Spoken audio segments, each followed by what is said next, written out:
কি কমো ভাই, মানে এই যুগের মাইয়ারা মা বাপের লাগিয়া জীবন, আর শ্বশুর শাশুড়ি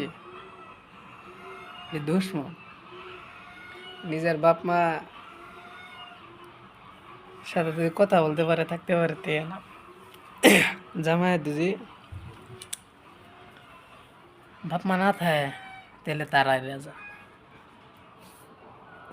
কেমন রাজা? শেখ হাসিনার যে পাওয়ারটা, এই পাওয়ারটাই তার হাতে। কারণ জামাইয়ের যদি বাপ মা না থাকে তাহলে অনেক কিছু আর থাকলে মানে এটা একটা বোঝা হয়ে যায়। এটা কার লাগে গেছে জানে? তেমনকার যুগের নারীরা হয়েছে এরকম, মানে শ্বশুর শাশুড়ি থাকলে সমস্যা। মনে হয় যে এই এই পুরুষ মানুষ মনে হয় কলা গাছ ফাইটতে হয়েছে, আর তারা মনে হয় যে দিনের মধ্যে আয়েরি হয়ে আছে, এটা তেল মরিচ লাগছে না,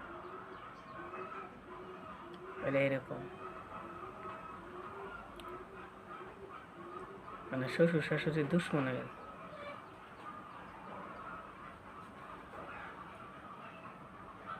যে নারী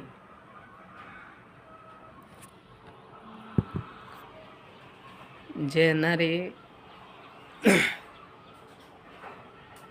জামাইয়ের বাপ মা এবং কে আত্মীয় স্বজন দেখতে পারত না, এর সংসার করার কোনো অধিকারই নেই।